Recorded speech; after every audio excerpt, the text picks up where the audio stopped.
उद्याच्या 7 तारखेला आपल्या सगळ्या मंडळींना मतदान करायचं आहे आणि हे मतदान करत असताना सोलापूरचं मिनी मंत्रालय जिल्हा परिषदेवर आपण कुणी पाठवायचं आपल्यातला प्रतिनिधी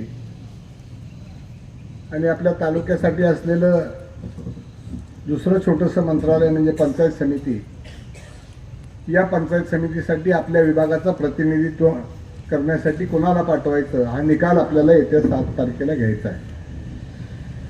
सांगोला तालुक्यामध्ये शेतकरी कामगार पक्ष आणि दीपक आबा गटानं या ठिकाणी युती केलेली आहे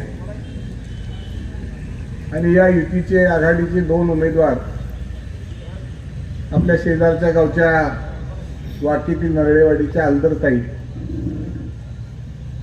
आणि आपल्या गावच्या सुनबाई, आपल्या सगळ्यांचे ज्येष्ठ सहकारी, नेहमी ज्यांनी माझ्या आयुष्यभर मला लहान भावाप्रमाणे साथ दिली ते आबा यांच्या सुनबाई,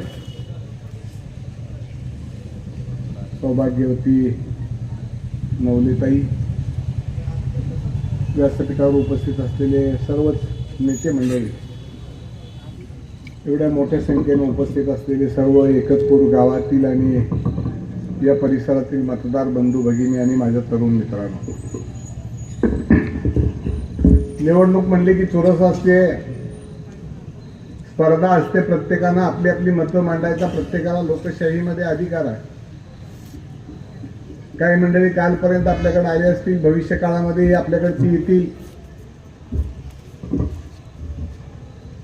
आणि आपल्या आपल्या पद्धतीने मतदान मागण्याचा प्रयत्न करतील. बंधूंनो, मी आपल्याला यावेळेला नम्रपणानं सांगेन, ही लढाई सांगोला तालुक्याच्या अस्तित्वाची आणि अस्मितेची लढाई आहे. शेवटी ह्या निवडणुका तरी कशासाठी लढायचे आहेत?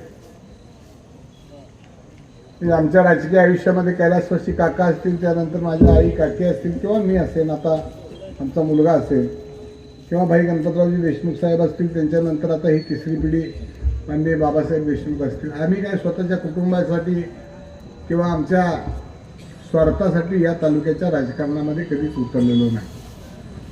आपला जन्मच परंपरागत असलेल्या या सांगोला तालुक्यामध्ये झाला आणि पूर्वीच्या पिढीच्या वाट्याला जो दुष्काळ आलेला आहे तो भविष्य काळामध्ये या नवीन पिढीच्या वाट्याला येऊ नये ह्याच्यासाठी आम्ही राजकारणामध्ये, समाजकारणामध्ये आहोत. कोण कशासाठी आहे ह्याची कधी आम्ही फिकीर केली नाही. राजकारणामध्ये यश अपयश किती मिळतं ह्याची फिकीर केली नाही, कारण कोण अमृत पिऊन काही कधी जन्माला येत नसतो. राजकारणामध्ये यश अपयश उलटं पालटं हे चालतच असतं. परंतु आपण जी मूळ काही गोष्टी ठरवलेल्या आयुष्यामध्ये, त्यामध्ये आपण कधी बदल घडवू दिला नाही. 25 वर्षाच्या राजकारणामध्ये मी आमदार साहेबांनी राजकारण केलं, समाजकारण केलं, सहकारी संस्था चालवल्या, त्या वेळेला प्रामाणिक कार्यकर्त्यांना न्याय द्यायचा आम्ही सातत्यानं प्रयत्न केला. त्यांनी त्यांच्या पक्षातील कष्ट करणाऱ्या कार्यकर्त्यांना न्याय द्यायची भूमिका घेतली. मी माझ्याबरोबर आणि माझ्या वडिलांच्या बरोबर काम केलेल्या कार्यकर्त्यांना न्याय द्यायची भूमिका घेतली. दरम्यानच्या काळामध्ये थोडीशी 4 वर्ष एका निवडणुकीमध्ये विचाराची दरी निर्माण झाली आणि आम्ही थोडंसं बाजूला गेलो. परंतु तालुक्याच्या मनामध्ये, मतदारांच्या मनामध्ये एक अपेक्षित असं होतं की जो सांगोला तालुका एका चांगल्या वळणावर नेऊन ठेवलेला आहे, त्या तालुक्याला कुठंतरी वेगळं वळण लागत चाललेलं आहे आणि म्हणून काळाची गरज असल्यामुळं पुन्हा या दोघांनी एकत्र यावं हा सूर या तालुक्यातल्या मंडळींनी निर्माण केला आणि म्हणून आम्ही दोघांनी या निवडणुकीमध्ये एकत्र यायची या ठिकाणी सगळ्या जनतेच्या आग्रहाखातर आम्ही दोघांनी पुन्हा एकदा गेली 25 वर्षाची वहिवाट कायमस्वरूपी ठेवायची चालू केली. शेवटी निवडणुकीमध्ये इच्छुकांची संख्या असते, प्रत्येकाला आपल्याला पद असावं वाटतं. सारासार विचार करून आपण या भागातून आलदरताई आणि नवलेताईला प्रतिनिधित्व दिलं आणि आज माझ्या माहितीप्रमाणे आमदार साहेब सगळा गट आता एकत्वाची सभा झाल्यावर पूर्ण होतोय. सकाळी 9 वाजल्यापासून मला वाटतं एखादं गाव सुद्धा शिल्लक राहिलं नाही. पूर्ण गटाचा दौरा आमचा आत्ता झालेला. ही शेवटची सभा, यानंतर आमची काल नाझरे गटाची सभा झाली, पण नाझऱ्याला बाजार असल्यामुळे आमची सभा राहिलेली, आम्ही आता तिथं सभेला जाणार आहे. पण मला या ठिकाणी आपल्याला अतिशय खात्रीनं आणि आत्मविश्वासपूर्वक या ठिकाणी मी सांगेन की भविष्य काळातला एकतपूर गटाचा निर्णय आता कुठल्या ज्योतिषानं सांगण्याची आवश्यकता नाही. आजच मी तुम्हाला सांगेन 9 तारखेला एकतपूर गटाचा गुलाल हा निश्चित झालेला आहे.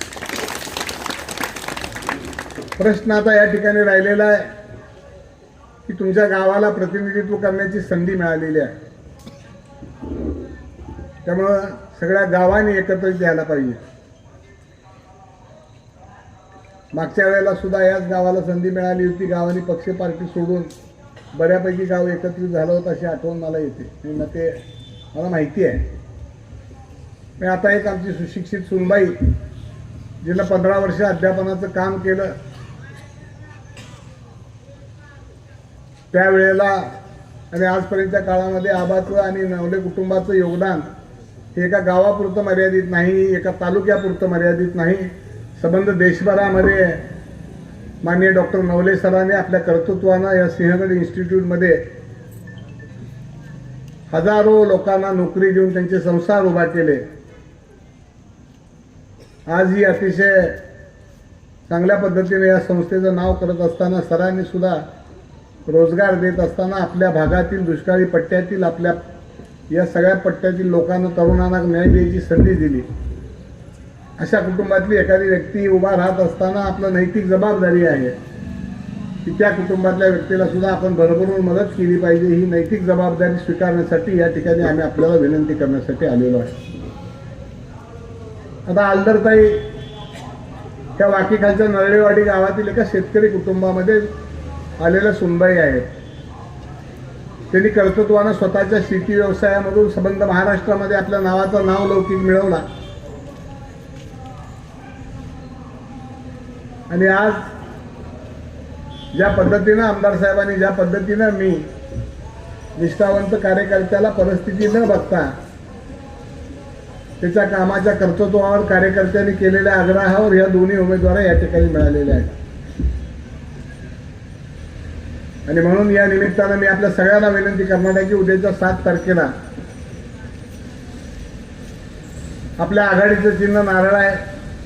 या नारळाच्या चिन्हाचं बटन दाबून आपण प्रचंड मतानं विजयी करा ही विनंती करण्यासाठी या ठिकाणी उभा आहे. गेल्या 25 वर्षाच्या काळामध्ये आम्ही निवडणुका लढवल्या. मी 5 वेळा आमदार साहेबांच्या बरोबर निवडणूक लढवली. जिल्हा परिषद पंचायत समितीच्या 100% यश आम्ही निर्माण केलं. पण निवडणुकीच्या पूर्वी कधी आम्ही डाम टाकली, डीपी टाकली, 4 गाड्या मुरुम टाकला आणि मग मतं मागितली असं कधी झालं नाही. आम्ही आमची सगळी उभी हयात, मी माझं 65वं वर्ष वय, आमदार साहेब 90 वर्ष राजकारण करत होते, माझे वडील राजकारण करत होते. आम्ही जनतेच्या विकासासाठी शासनाच्या दरबारात बांधलो. क्षणिक सुखापेक्षा तालुक्याच्या पिढ्या सुखात राहिल्या पाहिजेत अशा पद्धतीचं राजकारण आम्ही आजपर्यंतच्या काळामध्ये केलं. काय केलं? हा चिंचोली तलाव आपल्या भागाचा एक मोठा शेतकऱ्यांचा पिढ्यानपिढ्याचा विषय आहे.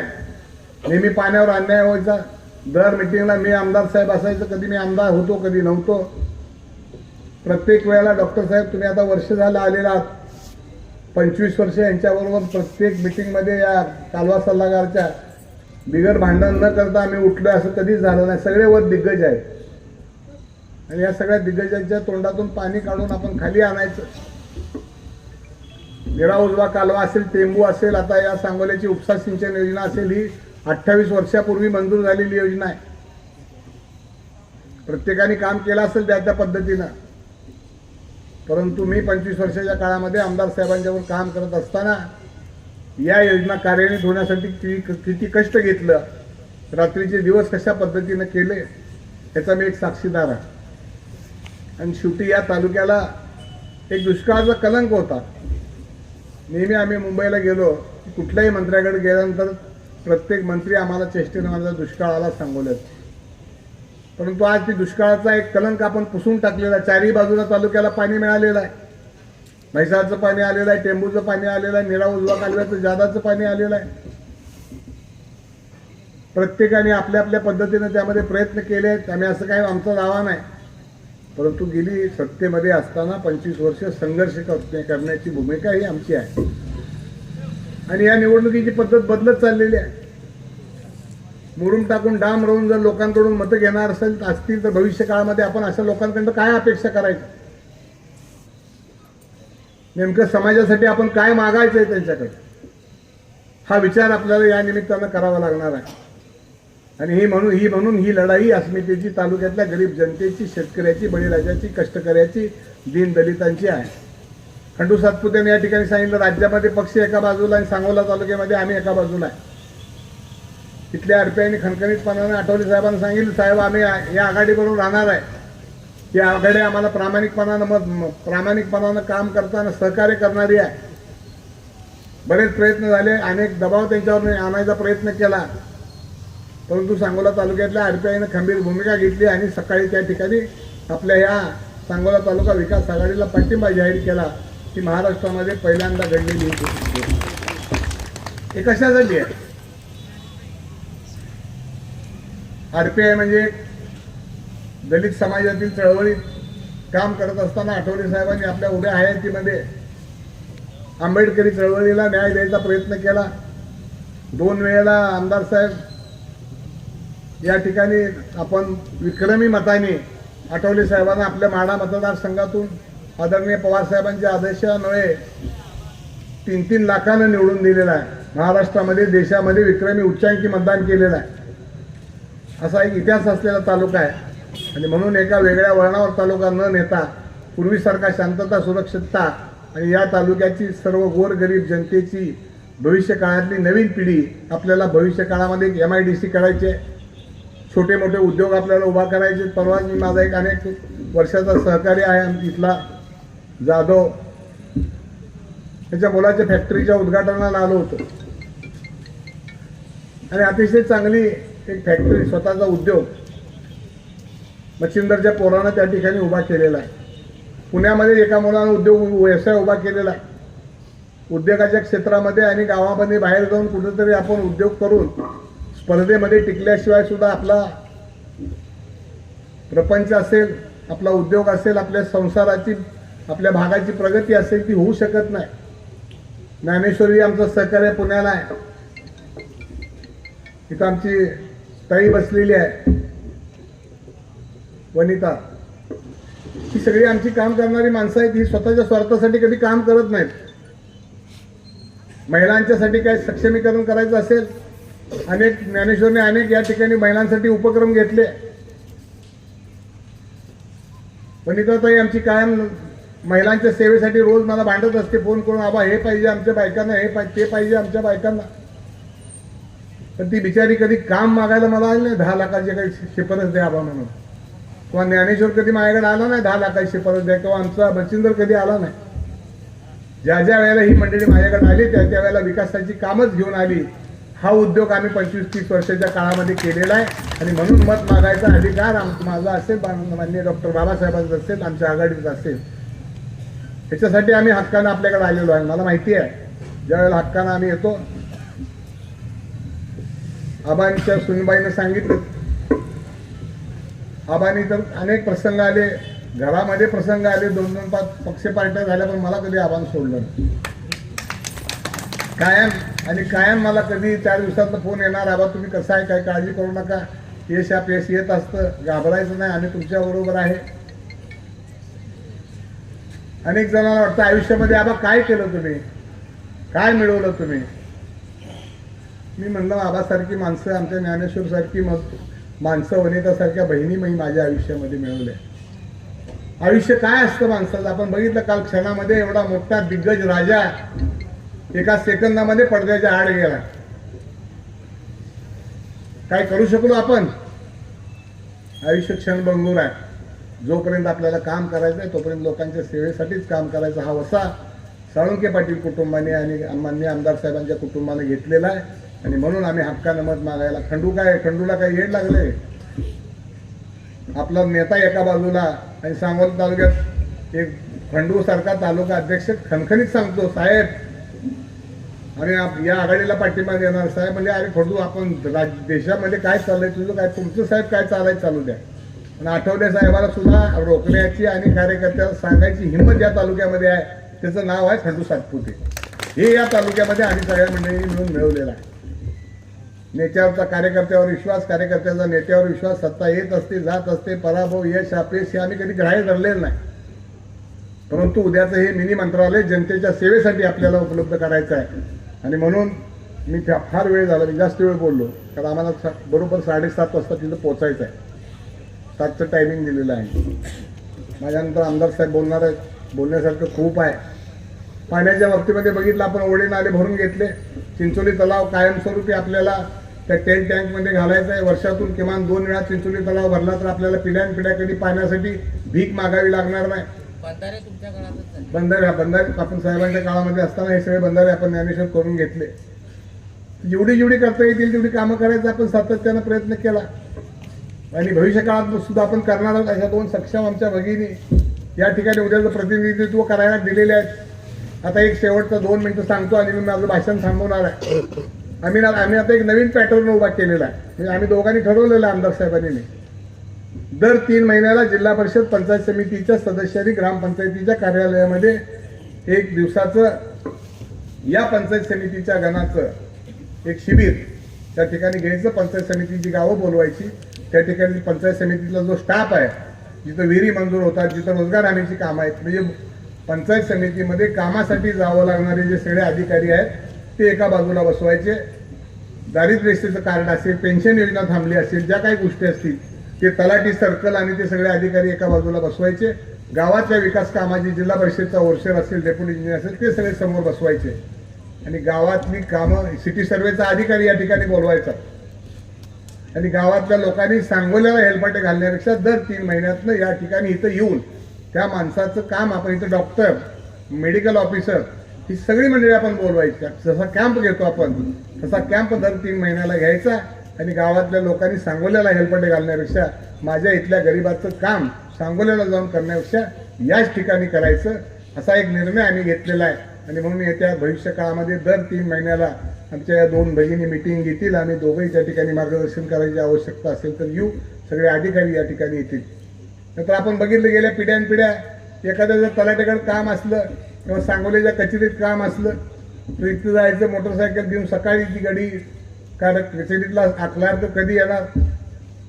आलं तर सहजासहजी काम होत नाही, आपल्याला चांगलं माहिती आहे. एका हेलपाट्यात तर कधी काम होतच नाही. 1-2 हेलपाट घातलं म्हणजे गाडी कटाळून जातो. कटाळून गेल्यावर शेवटी मग आमच्यासारखी टगे गावात बसलेली असते. काम होत नाही, कसं चल बघू मी येतो. मग पहिले 200 रुपये एका हेलपाट्याला लागायचं. आमच्यासारख्या टग्याबरोबर गेला की पुन्हा दरवेळेला 400 रुपये झाले. 5 हेलपाटे झाले तरी काम होत नाही, कारण आम्हाला माहिती आहे एका हेलपाट्यात काम केलं की आपलंही भागत नाही. अशी परिस्थिती, वस्तुस्थिती आहे.